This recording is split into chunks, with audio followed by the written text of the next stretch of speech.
Père céleste, te disons merci de nous avoir amenés jusqu'à ce jour. Et nous savons, Seigneur, que c'est ton désir que nous puissions entendre ta vérité pour ce temps. Car tu as une œuvre à accomplir en chacun d'entre nous, dans nos foyers, dans l'Église. Et tu nous interpelles afin que nous puissions être soumis à ce que tu veux nous dire. Mets en nous, Seigneur Dieu, la crainte de ton nom. Mets dans nos cœurs, Seigneur, l'esprit de soumission. Mets en nous l'amour de ta parole, de tes témoignages, afin que tes paroles puissent arriver dans nos cœurs. Alors que nous allons ouvrir tes pages sacrées, Seigneur, nous te demandons de nous visiter de manière particulière, afin que ce que nous allons entendre, ce que je dirai, Seigneur, ne puisse pas venir de moi, mais que cela puisse être ainsi dit l'Éternel. Dirige-nous et instruis-nous en ce matin. C'est notre désir au nom de Jésus-Christ. Amen. Au livre de Matthieu, chapitre 5.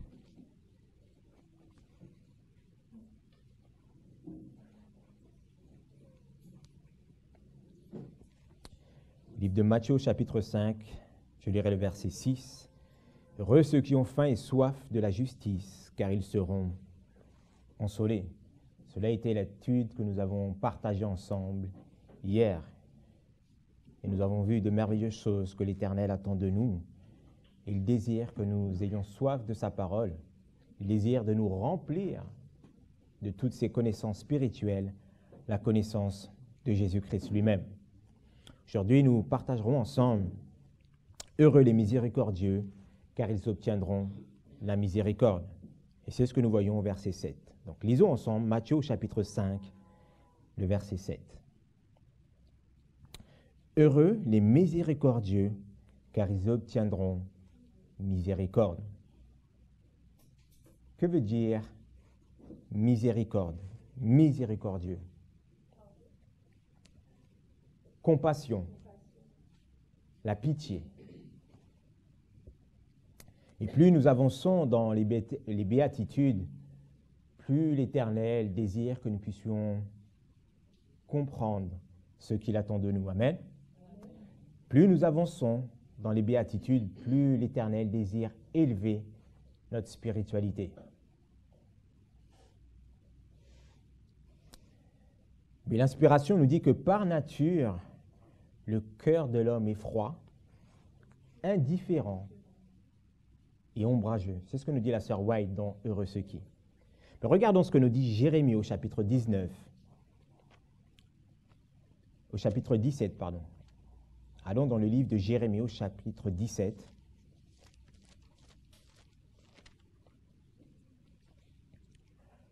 Jérémie au chapitre 17. Le verset 9. Jérémie au chapitre 17, le verset 9, la Bible nous dit « Le cœur de l'homme, est trompeur par-dessus tout. Il est désespérément méchant, qui le connaîtra ?» Cela s'adresse à qui? À une partie de la population? Cela s'adresse au monde, ok? À vous et à moi.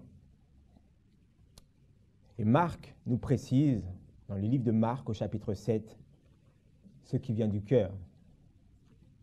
Jérémie nous dit que le cœur de l'homme est comment?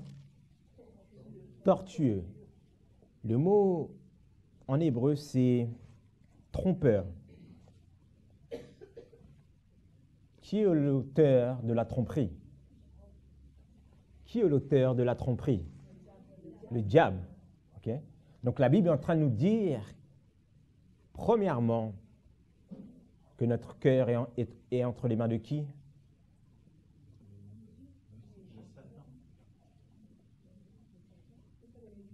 Entre les mains du diable. Oui?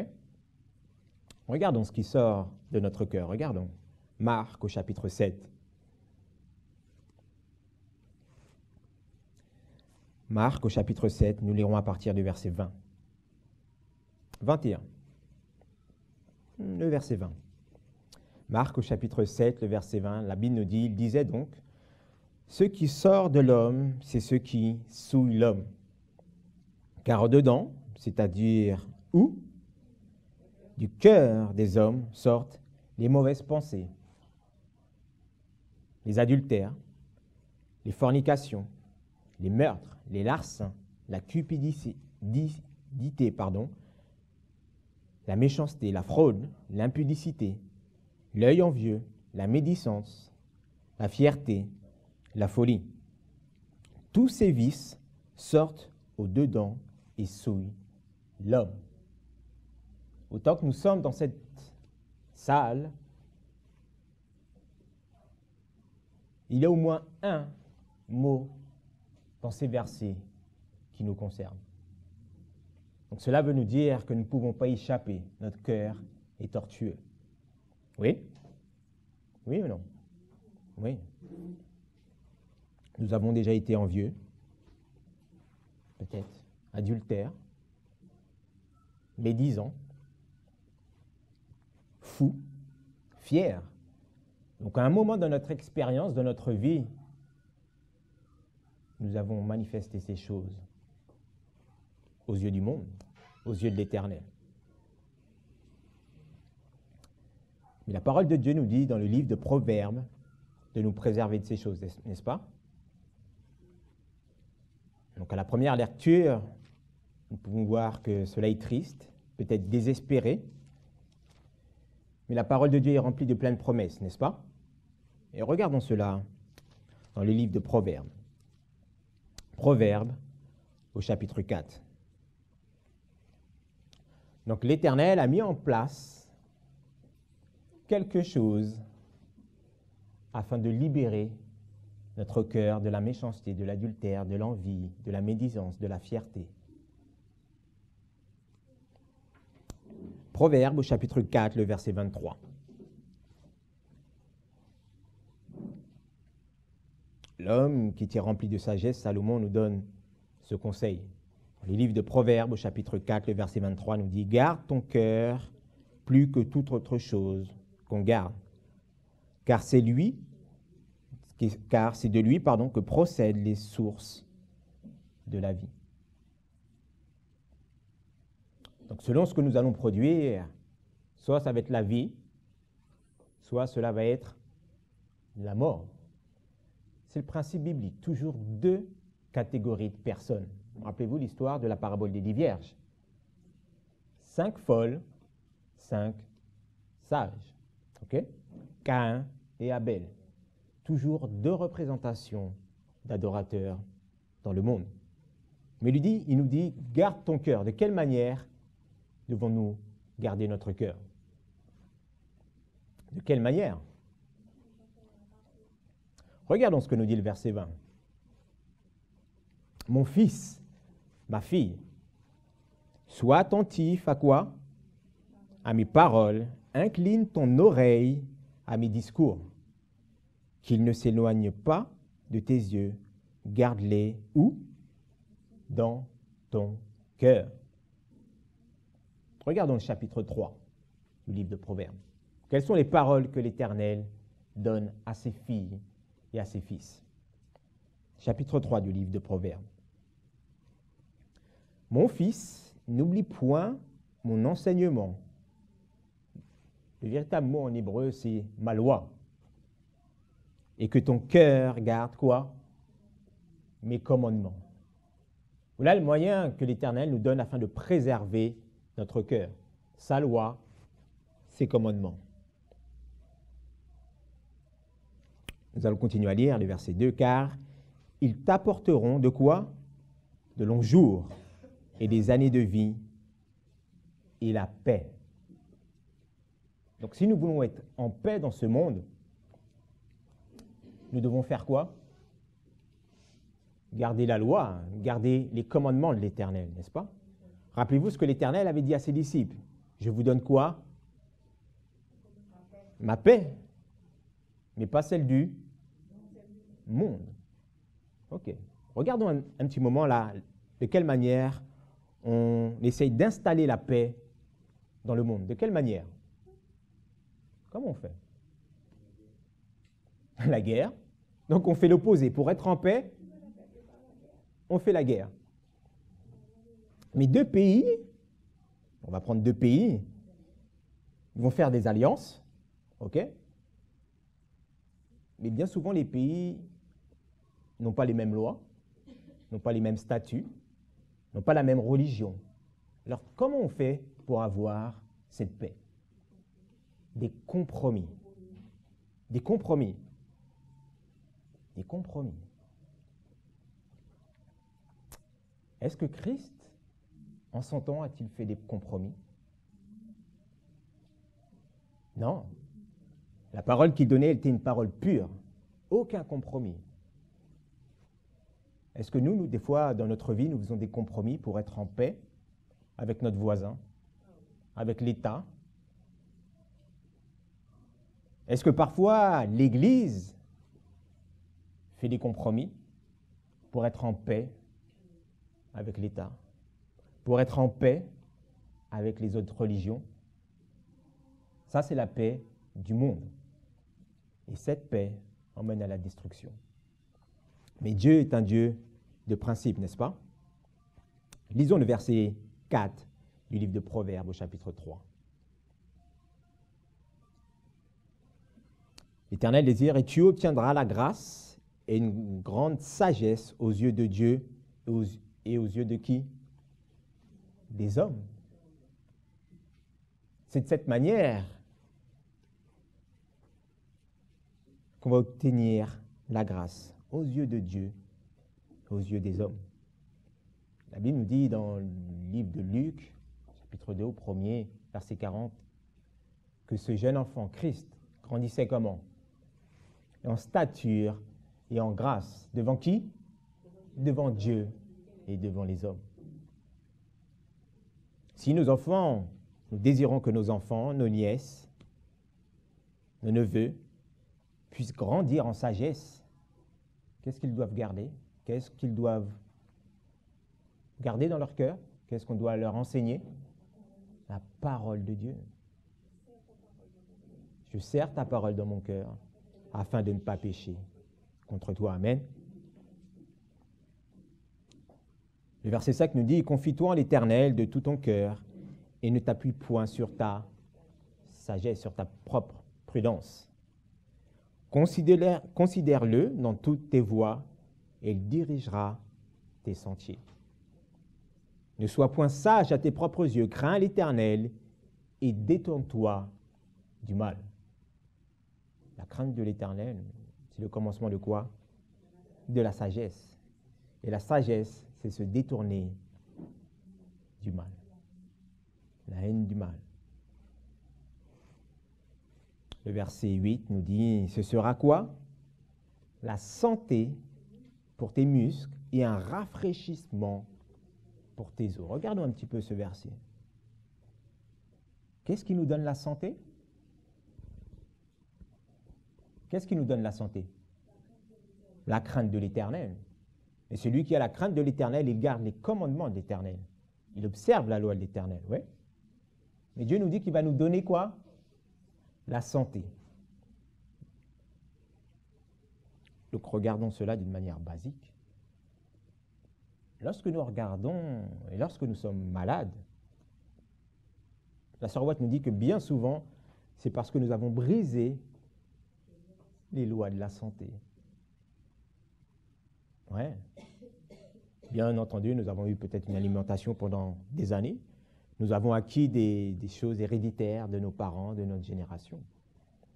Mais Dieu nous donne cette promesse que si on reprend les principes que Dieu avait donnés à l'origine, cela va restaurer notre corps, n'est-ce pas?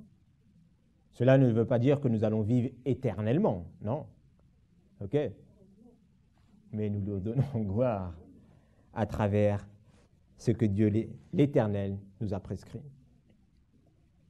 Donc lorsque nous parlons de la santé, Dieu a donné la loi morale et les lois de la santé. Et nous ne pouvons pas, selon l'inspiration, selon le prophète de l'Éternel, observer la loi de Dieu et rejeter les principes de la santé. Les deux vont de pair. Ouais. Donc cela va être la santé pour nos muscles, pour notre vigueur, pour une gloire éternelle. Et ce sera quoi aussi? Un rafraîchissement pour nos os. C'est quoi le rafraîchissement? Qu'est-ce que c'est que nous dit la parole de Dieu sur le rafraîchissement? L'appui de l'arrière-saison. Connectez cela avec Actes chapitre 3, les versets 19 et 20. L'appui de l'arrière-saison. Donc si nous comprenons bien ce texte au verset 8, l'Éternel nous dit que si nous voulons recevoir l'appui de l'arrière-saison, nous devons garder ses préceptes, sa loi, ses commandements. Mais l'Éternel désire que nous ayons une bonne santé. Oui ou non? Ceux qui auront une bonne santé recevront l'appui de l'arrière-saison. Parce qu'ils auront une œuvre particulière à faire. Ils devront passer dans un moment où la famine sera dans le pays. Pas seulement en Israël, mais dans le monde. Pour proclamer le grand cri. Donc le régime que l'Éternel nous donne aujourd'hui, c'est pour lui rendre gloire, mais pour les événements qui vont arriver dans le monde. Amen.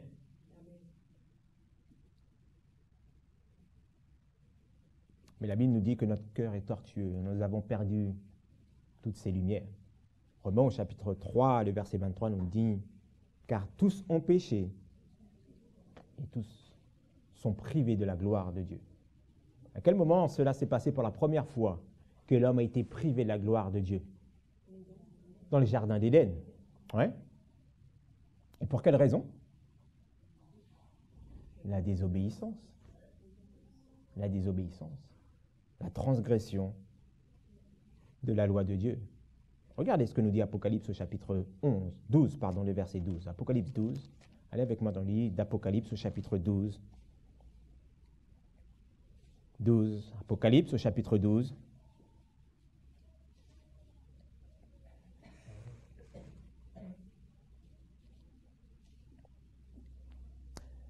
Apocalypse au chapitre 12, le verset 12, la Bible nous dit « C'est pourquoi réjouissez-vous, cieux, et vous qui y habitez.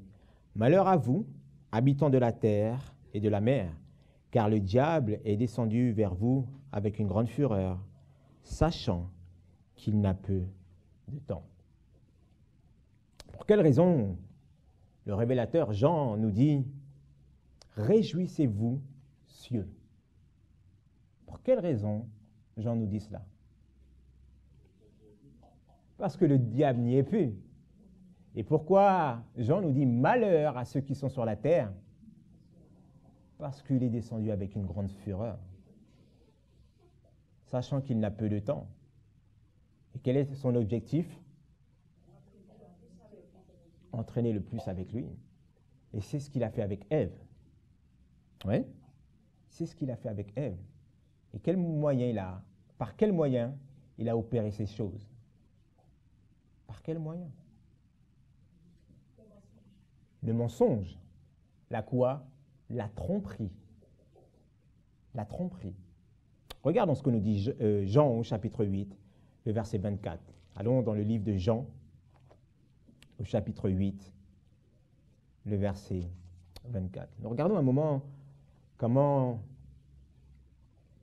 notre cœur est tortueux et comment cela a commencé.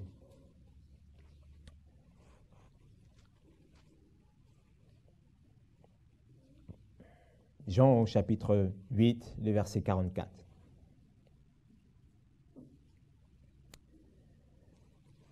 Jean au chapitre 8, le verset 44, la parole de Dieu nous dit « Le Père dont vous êtes issus, c'est qui? C'est le diable. Et vous voulez accomplir les désirs de votre père. Il a été quoi?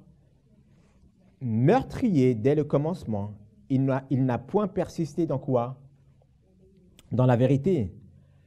Parce qu'il n'y a pas de vérité en lui. Lorsqu'il dit le mensonge, il parle de son propre fond, car il est menteur et père du mensonge. Le diable était-il dans la vérité? Je repose la question. Le diable était-il dans la vérité? Oui. Oui, il était dans la vérité. Il était dans les lieux célestes. C'était le premier ange. OK? Jean nous dit qu'il n'a pas persisté dans la vérité. Donc, à un moment, il a rejeté la vérité. Ouais. Adam et Ève étaient-ils dans la vérité? Oui. Ont-ils persisté dans la vérité? Non.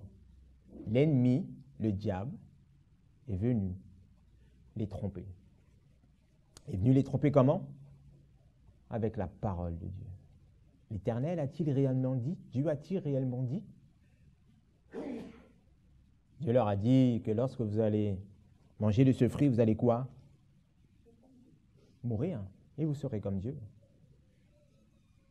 Mais Satan a dit que vous ne mourrez pas. Qui enseigne l'immoralité de l'âme aujourd'hui? Qui enseigne ces choses? L'Église catholique romaine, c'est un fondement, c'est un pilier de leur Église. Cela vient directement du diable. Mais bon, la réalité est que ce n'est pas seulement l'Église catholique qui croit à ces choses. Les musulmans croient à ces choses.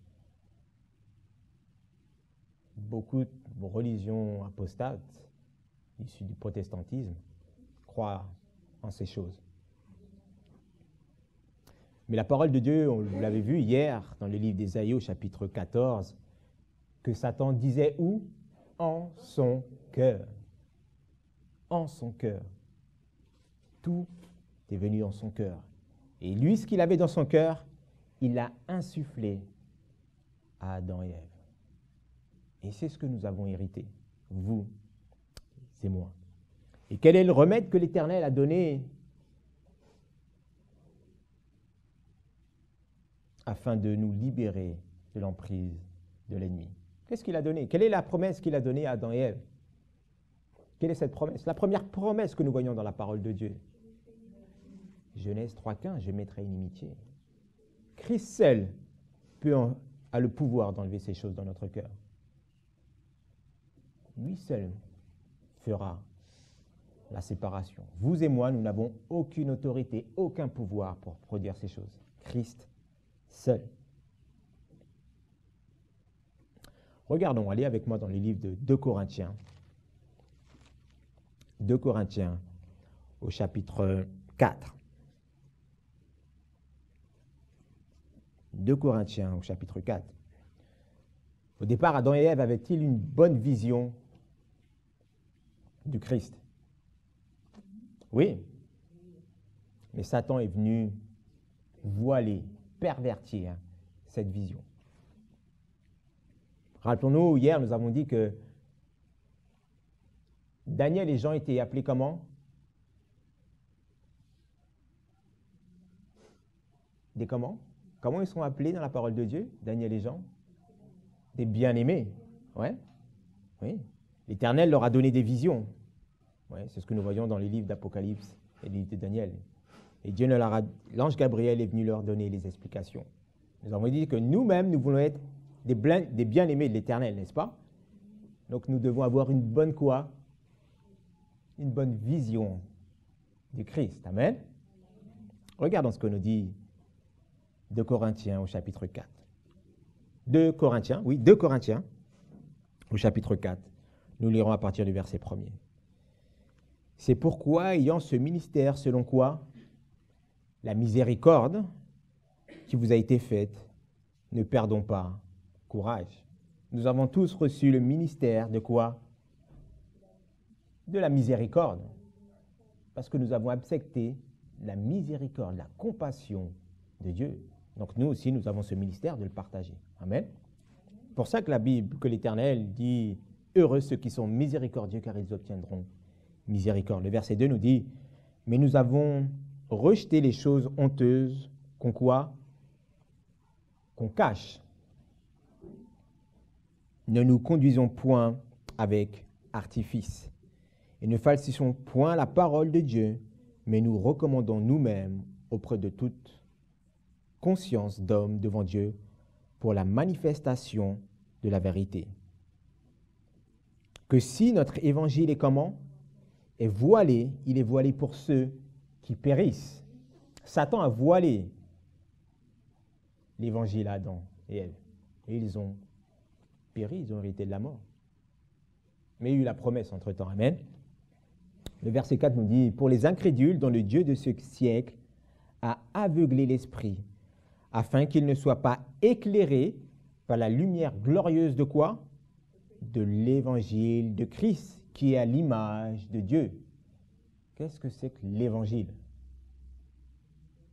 C'est la bonne nouvelle. C'est l'évangile éternel, oui.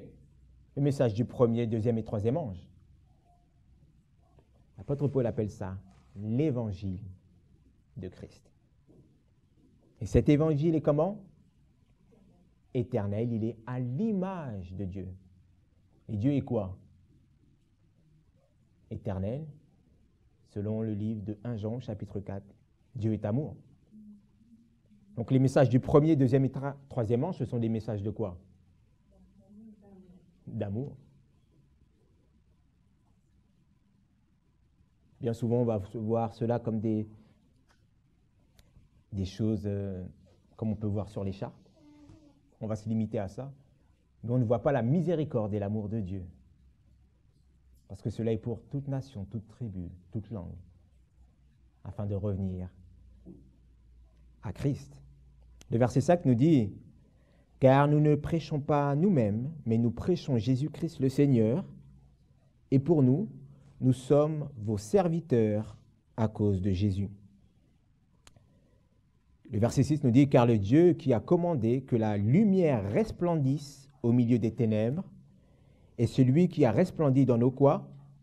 Dans nos cœurs, pour faire briller la lumière de quoi? De la connaissance, de la gloire de Dieu en la face de Christ. » L'objectif de Satan, c'est de nous voiler toutes ces choses, l'image de Dieu, l'image de Christ, la lumière. Il a aveuglé Adam et Ève. Et c'est ce qu'il a fait pour vous et pour moi durant toutes ces années, plein d'années. Mais Dieu nous a envoyé la lumière. Mais la lumière pour notre temps.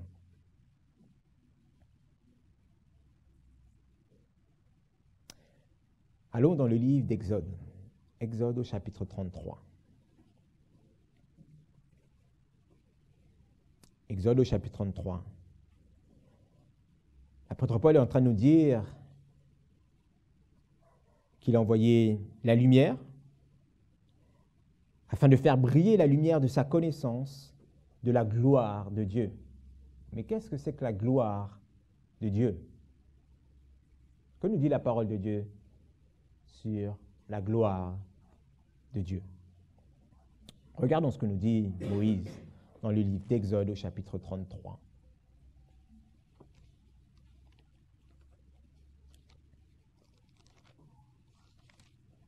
Exode au chapitre 33. Qu'est-ce que la parole de Dieu nous dit sur la gloire de Dieu? Quel homme voulait voir la gloire de Dieu? Moïse. Donc regardons ce qu'il a demandé à l'Éternel et ce que l'Éternel lui a dit. Nous lirons à partir du verset 17. Exode 33, le verset 17 nous dit, « Et l'Éternel dit à Moïse, je ferai aussi ce que tu as dit, car tu as trouvé grâce à mes yeux, et je te connais par ton nom.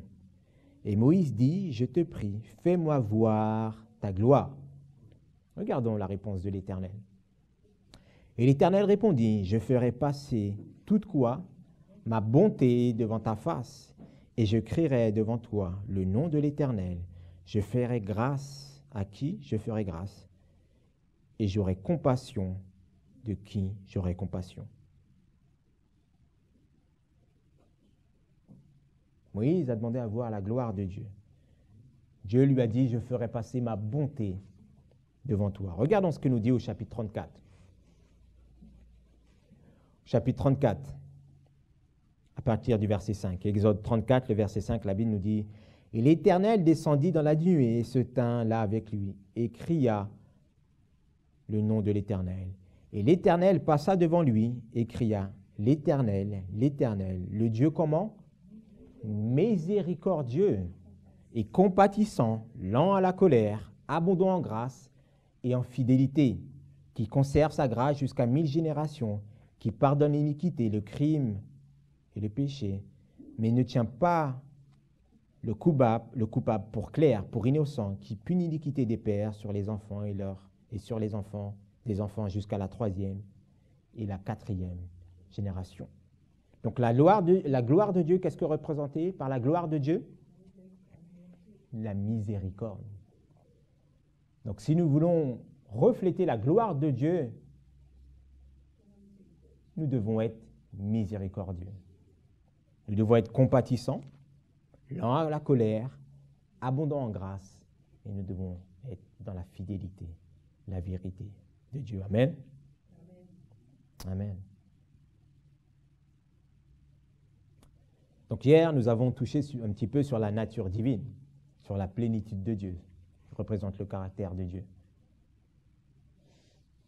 Mais aujourd'hui, nous rajoutons un élément sur la nature divine, c'est la miséricorde. La miséricorde.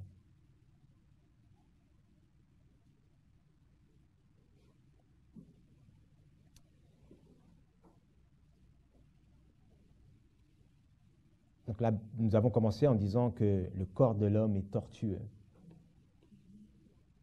Mais la Bible nous montre que la miséricorde vient de Dieu.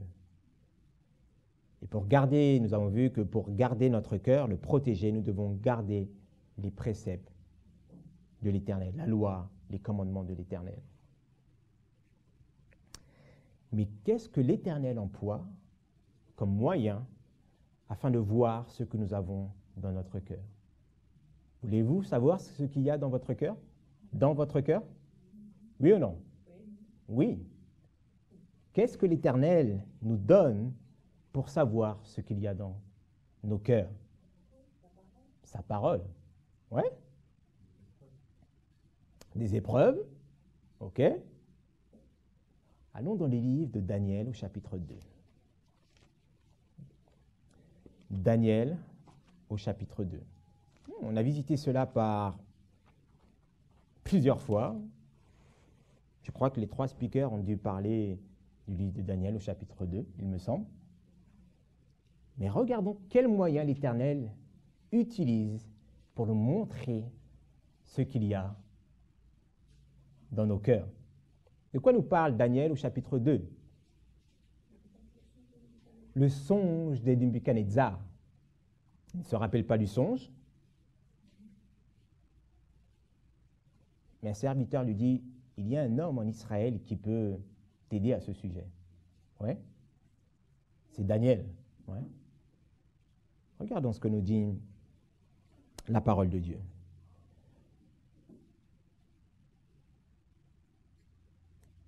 On va lire le verset 18.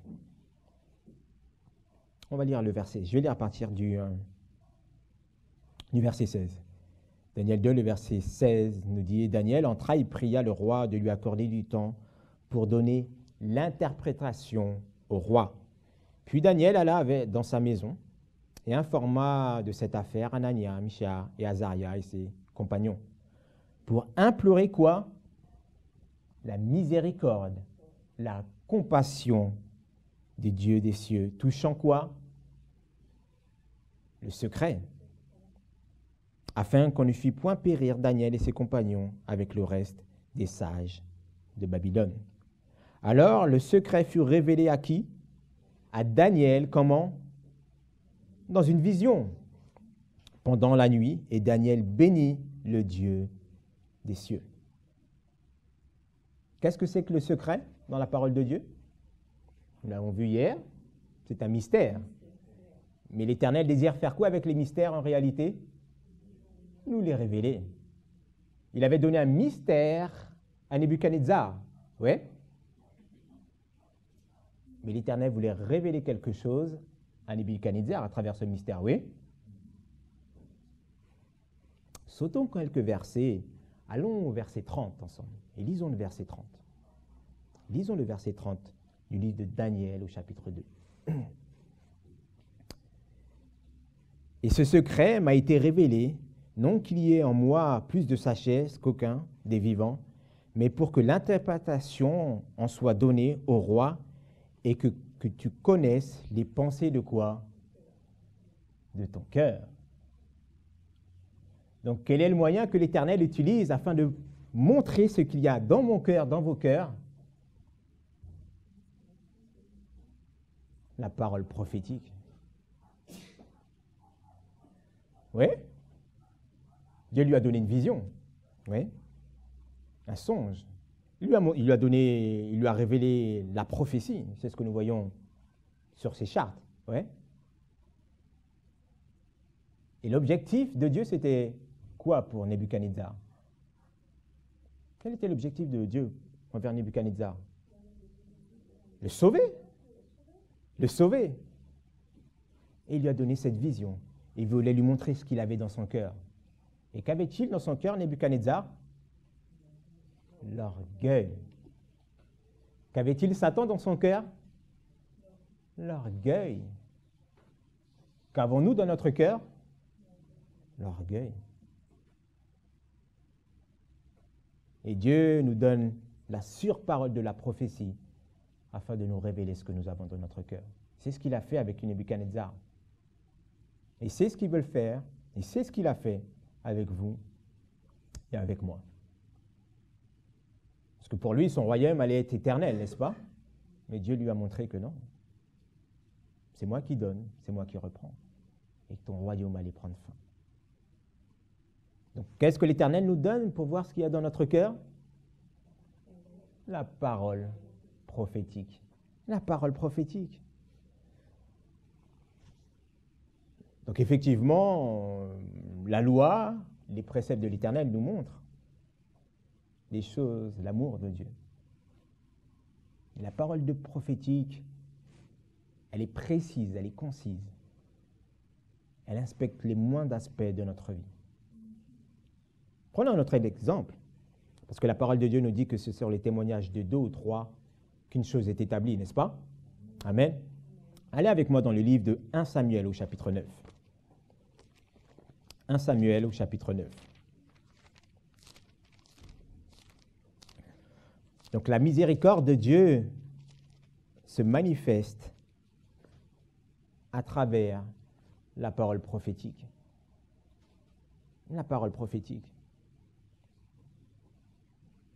1 Samuel au chapitre 9. Saül va à la rencontre de Samuel. OK? 1 Samuel, on va lire 1 Samuel à partir du verset 17. Nous y sommes, 1 Samuel au chapitre 9, le verset 17.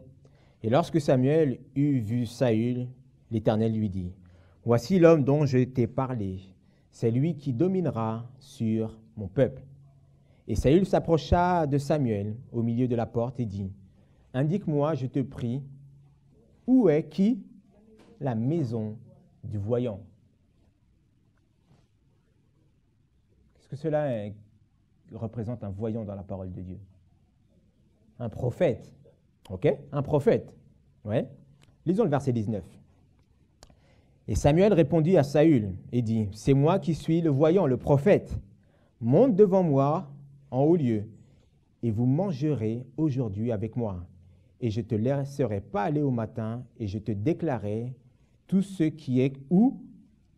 Dans ton cœur. » Le prophète délivre la parole prophétique. Et ce qu'il donne, c'est pour voir ce qu'il y a dans nos cœurs. Et qu'y avait-il dans le cœur de Saül? L'orgueil. L'orgueil. L'orgueil. Et c'est un message de miséricorde que Dieu donne afin de réveiller Saül. Regardons ce que nous dit Pierre en connectant avec l'expérience de Nebuchadnezzar, l'expérience de Saül. Regardons ce que nous dit le livre de 2 Pierre. 2 Pierre au chapitre 1er. L'objectif de Dieu, lorsqu'il nous envoie, il nous donne la parole prophétique. Parce qu'il désire nous montrer ce qu'il y a dans notre cœur, n'est-ce pas? Mais il désire placer dans notre cœur quelque chose d'Éternel. Amen. Parce qu'il désire restaurer notre cœur. Regardons ce que nous dit la parole de Dieu dans le livre de 2 Pierre au chapitre 1er. Nous lirons le verset 19. Nous avons aussi la surparole de la prophétie, qui est très ferme et à laquelle vous faites bien de porter attention, comme à une lampe qui brille dans un lieu sombre, jusqu'à ce que le jour resplendisse et que l'étoile du matin se lève où? Dans vos cœurs. Ouais. Donc la surparole de prophétie, c'est quoi? C'est la lumière. Il désire briller dans les ténèbres de notre cœur. Afin que quoi se lève dans notre cœur? L'étoile du matin. Qui est l'étoile du matin? Christ lui-même. Donc l'Éternel désire enlever tout ce qui est l'œuvre de la chair, les manifestations de Satan, afin de mettre dans notre cœur Jésus-Christ, manifesté à travers le fruit de l'Esprit. Voilà le désir de l'Éternel. Voilà le message de miséricorde qu'il envoie à travers la surparole de la prophétie. Amen. Regardons ce que nous dit le psalmiste. Psaume 112.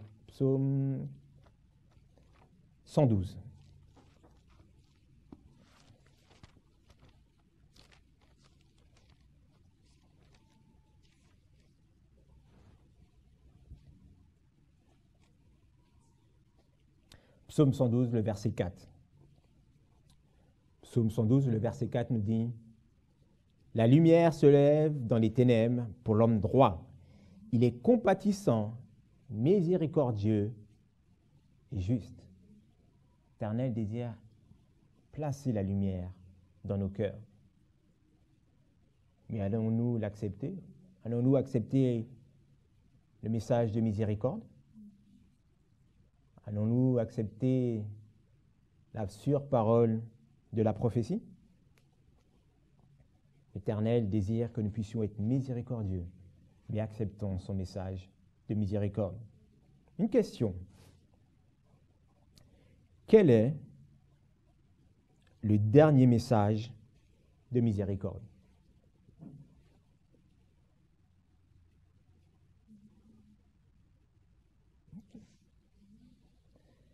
Quel est le dernier message de miséricorde? Le message d'Apocalypse 14. C'est le message d'Apocalypse 14, c'est ce que nous dit la sœur White. Histoire de la rédemption à la page 390, paragraphe 1er. Histoire de la rédemption à la page 390, le paragraphe 1er. Lorsque le Christ entra dans le lieu très saint du sanctuaire, à quel moment Christ est entré dans le lieu très saint du sanctuaire? Le 22 octobre 1844. OK? Lorsque le Christ entra dans le lieu très saint du sanctuaire céleste pour y achever son œuvre expiatoire, il confia à ses serviteurs le dernier message de miséricorde qui devait être annoncé au monde. Ce message est celui du troisième ange d'Apocalypse 14. Aussitôt après sa proclamation, le prophète vit l'apparition en gloire du Fils de l'homme venant pour moissonner la terre. Donc, quel est le message de miséricorde, le dernier message de miséricorde? Le message du troisième ange. Donc, si nous voulons être miséricordieux, l'expérience de ceux qui sont miséricordieux, ils prêchent quel message? Le message du troisième ange. Donc, vous et moi, nous sommes invités à prêcher ce message. C'est le dernier message de miséricorde. Et nous obtiendrons la miséricorde.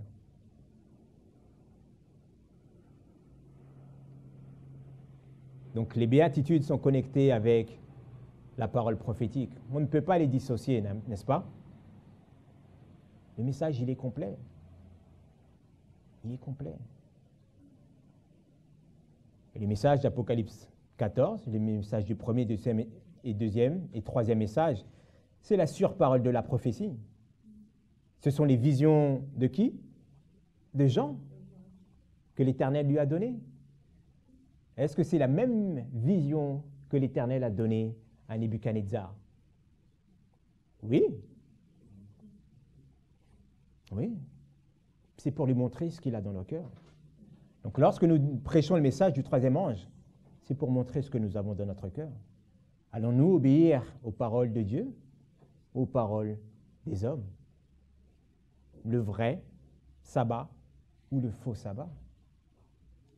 Notre foi, notre espérance est bâtie sur celle des hommes ou celle du rocher des âges qui est Christ? Pour finir, regardons l'expérience de Job. Hier, nous avons vu toucher un petit peu la vie de Job. La Bible nous dit que Job est un homme parfait, craignant Dieu, se détournant du mal, qu'il invoquait l'Éternel en son temps, n'est-ce pas? Allons ensemble dans le livre de Job, au chapitre 29. Le livre de Job, au chapitre 29.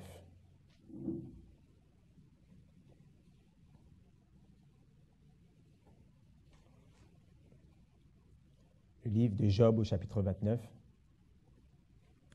Nous lirons à partir du verset 1er.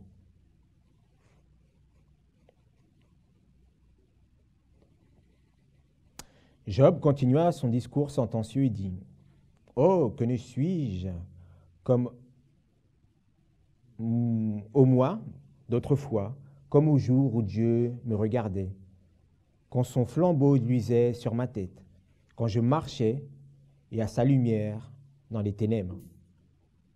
Comme au jour de mon automne, quand l'amitié de Dieu veillait sur ma tente, quand le Tout-Puissant était encore avec moi et que mes jeunes gens m'entouraient. » Donc là, Job est en train de parler lorsqu'il avait encore ses enfants, lorsqu'il avait encore ses serviteurs.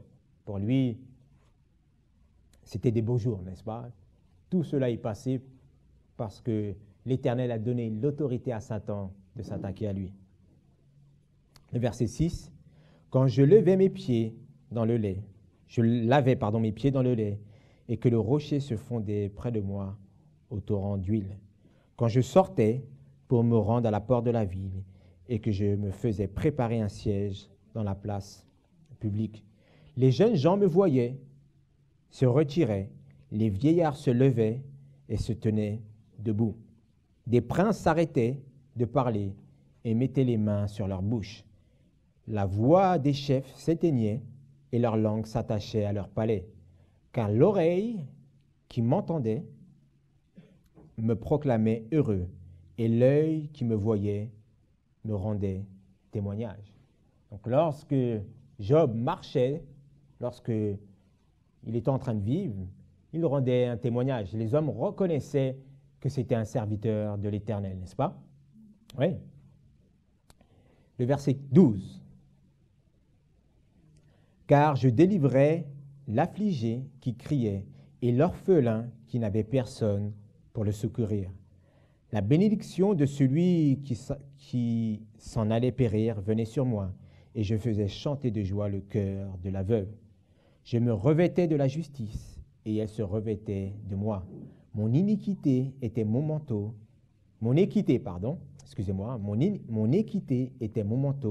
et ma tiare. J'étais les yeux de l'aveugle et les pieds du boiteux. J'étais le père des pauvres, et j'étudiais à fond la cause de l'inconnu. Je brisais les mâchoires de l'injuste, et j'arrachais la proie d'entre ses dents. Et je disais, je mourrai avec mon nid, et je multiplierai au jour comme le phénix. Ma racine sera exposée à l'eau, et la rosée passera la nuit dans mes branches. » Donc là, Job est en train de relater son témoignage. Et qu'est-ce que faisait Job? Il était compatissant, miséricordieux. Il aidait son prochain. Est-ce que l'Éternel, c'est ce qu'il a fait dans son temps? Est-ce que Christ a fait cela? Oui, c'était son ministère, parce qu'il était là pour prêcher la bonne nouvelle. Si nous sommes miséricordieux, nous obtiendrons miséricorde. Nous devons accomplir ces choses. Et nous pouvons le faire seulement par la grâce de Dieu. Parce qu'il a le verset nous dit que Dieu a préparé déjà les bonnes œuvres d'avance pour nous. Mais nous devons rentrer dans son plan, pas faire nos propres œuvres. Bien souvent, parce que lorsque nous faisons cela, nous nous exaltons, c'est l'orgueil, le moi. Mais Dieu a préparé ces choses. Et nous devons aller dans son sentier. Et le moyen d'aller dans son sentier, c'est en gardant ses préceptes, en gardant la loi, en gardant les commandements. Relisons le verset 19. Ma racine sera exposée à l'eau et la rosée passera la nuit dans mes branches. Job se compare à quoi là? À quoi se compare Job? Un arbre. Un arbre. Il dit que quoi? Ses racines sont exposées à l'eau. Gardez une main dans le livre de Job au chapitre 29. Allez, retournons dans le livre de Jérémie au chapitre 9. Et nous reviendrons dans le livre de Job.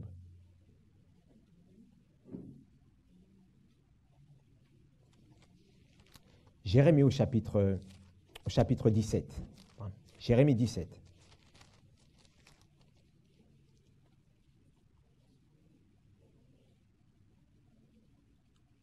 Jérémie 17.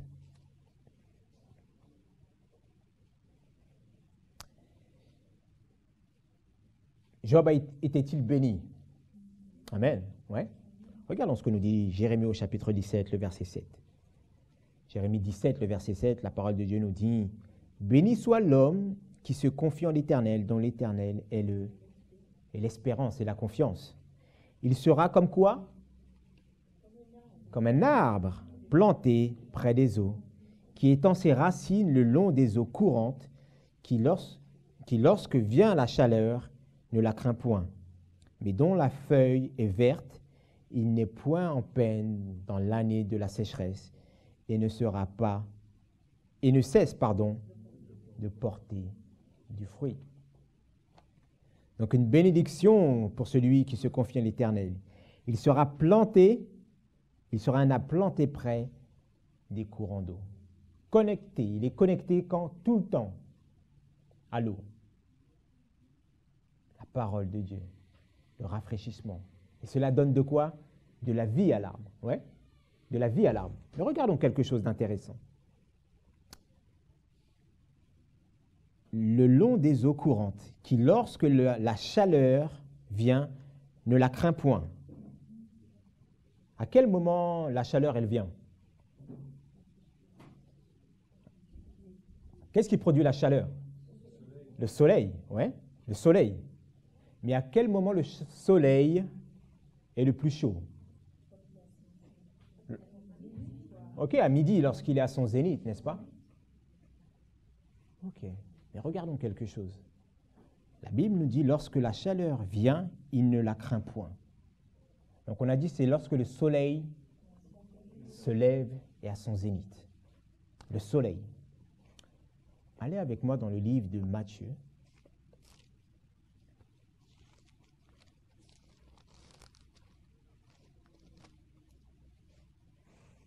Le livre de Matthieu.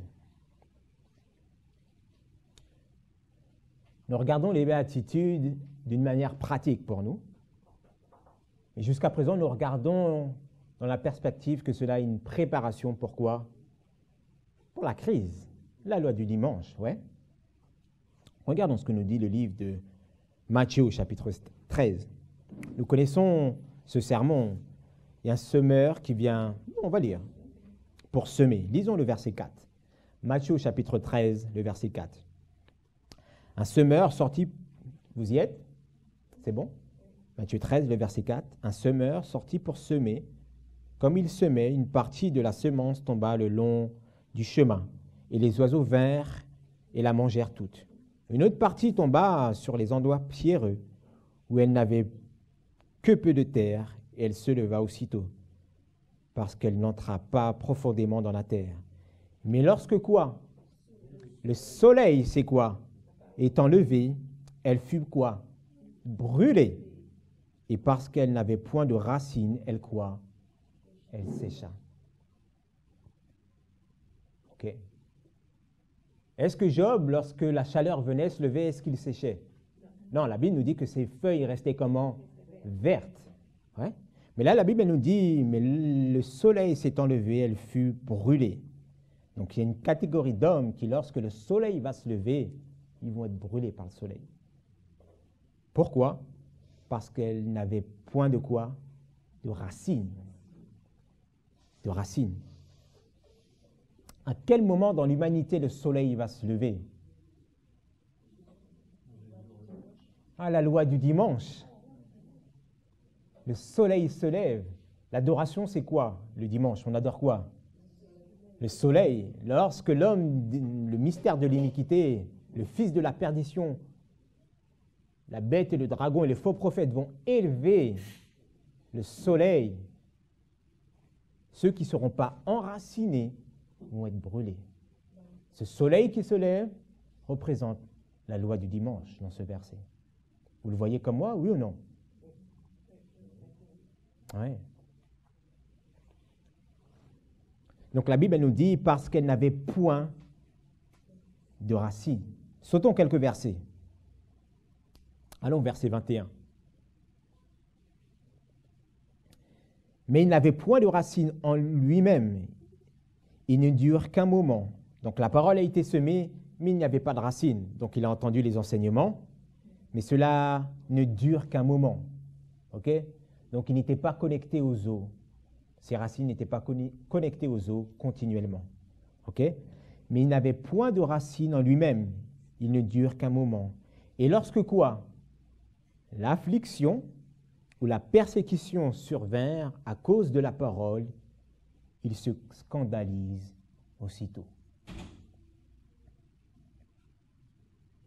La loi du dimanche, il y aura la persécution.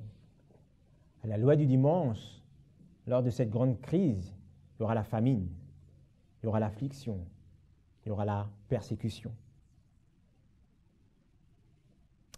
Mais si nous ne sommes pas enracinés, lorsque le soleil va se lever, il sera trop tard pour nous. Donc notre préparation, selon la parole de Dieu, selon l'esprit de prophétie, est à la loi du dimanche ou avant la loi du dimanche? Avant, nous devons être prêts avant. Nous devons être prêts avant. Nous devons être arrosés. Amen. Revenons dans Jérémie 17. Revenons dans Jérémie 17. Revenons dans Jérémie 17. Relisons ensemble. Donc, nous l'avons lu une première fois, mais relisons avec ce que nous venons de voir. Ok? Jérémie 17, le verset 8. Donc Job se compare à quoi? Un arbre. Il dit, il sera comme un arbre planté près des eaux, qui étend ses racines le long d'une eau courante, qui lorsque vient quoi? La chaleur, lorsque le soleil se lève, lorsque la loi du dimanche sera élevée, ne la craint point. Mais dont le feuillage reste vert, parce qu'il ne sera pas brûlé. Il n'a point de peine dans l'année de sécheresse. Ce sera la disette. On ne pourra quoi? Ni acheter, ni vendre. Ouais? Et ne cesse pas de porter du fruit. Nous devons porter du fruit.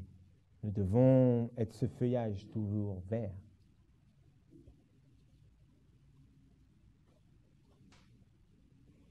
Mais nous devons être connectés, que nos racines puissent être connectées, enracinées à l'eau, à Jésus-Christ lui-même. Amen. Amen. Revenons dans le livre de Job. Job au chapitre 29. Le livre de Job au chapitre 29. Nous sommes arrivés au terme. Le livre de Job au chapitre 29. Relisons le verset 19. Job 29, le verset 19 nous dit « Ma racine sera exposée à l'eau, et la rosée passera la nuit dans mes branches. Ma gloire se renouvellera en moi, et mon arc se renforcera dans sa main, dans la main de l'Éternel. On m'écoutait, on entendait, et on se taisait, jusqu'à ce que j'eusse donné mon avis. » Le verset 22, « Après que j'ai parlé, on ne répliquait pas, et ma parole découlait goutte à goutte sur eux. Donc, qu'est-ce que faisait Job? Il enseignait, il exhortait. Et ses paroles, c'était quoi? Goutte après goutte. Il leur donnait un message qui donne et qui prépare à la pluie. Recevoir la pluie de l'arrière-saison, n'est-ce pas? Le verset 23 nous dit: ils m'attendaient comme la pluie, et ils ouvraient leur bouche comme une ondée tardive. Nous reconnaissons qu'il y a des gens qui ont faim et soif de la parole de Dieu, ouais. Mais l'expérience de Job nous montre quel est le moyen pour leur amener ce message, leur amener le dernier message de miséricorde.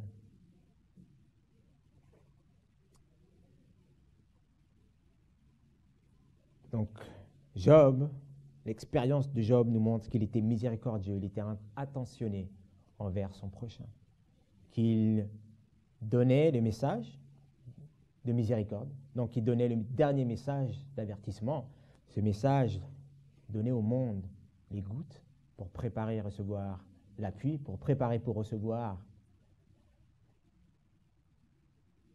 le dernier message, le grand cri. Mais lui-même, il se préparait pour la grande crise.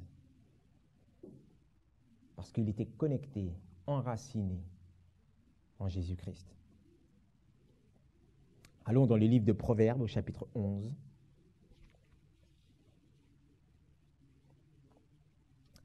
Le livre de Proverbes au chapitre 11. L'Éternel a dit: heureux les miséricordieux, car ils obtiendront miséricorde. Le livre de Proverbes au chapitre 11.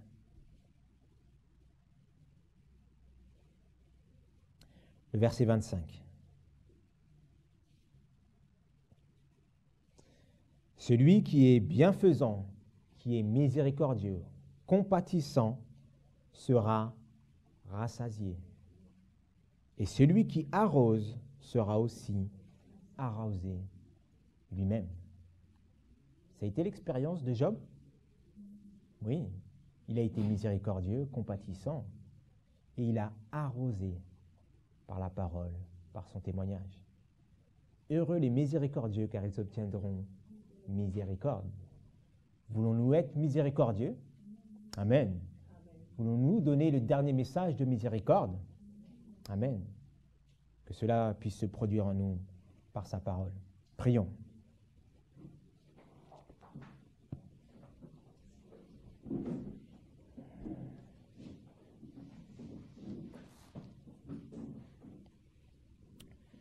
Notre Père qui est dans les cieux, nous te remercions de nous distiller ta parole en ce matin. Tu nous rappelles, Seigneur, qu'il n'y a rien de bon en nous, que notre cœur est tortueux et désespérément méchant. Mais gloire te soit rendue parce que tu as envoyé ton Fils afin de nous libérer, Seigneur, du péché, nous libérer des œuvres de la chair. Tu désires, Seigneur Dieu, placer Christ dans nos cœurs, l'étoile du matin, et cela à travers la surparole de la prophétie. Parce que c'est ce que tu as donné à Nebuchadnezzar. Et à la fin de sa vie, il a reconnu que tu es le Dieu miséricordieux et compatissant, lent à la colère et riche en bonté. Et Seigneur, c'est notre désir de reconnaître ces choses. Et Père, tu connais nos difficultés, nos faiblesses. Et nous venons à tes pieds, nous courbons la tête et fléchissons les genoux, parce que nous reconnaissons ta sainteté et que sans toi, nous ne pouvons rien faire. Continue à nous instruire, à nous fortifier, et que nous-mêmes, nous puissions travailler à méditer ta parole, à examiner ce que nous entendons encore durant ce séminaire, afin que nous puissions être enracinés en Jésus-Christ. Merci Seigneur pour ces grâces, ces heures précieuses que tu nous donnes, et que cela puisse rester et être gravé dans notre mémoire, afin de nous préparer pour la crise qui arrive devant nous. Merci Père, garde-nous dans ta paix, au nom de Jésus-Christ. Amen.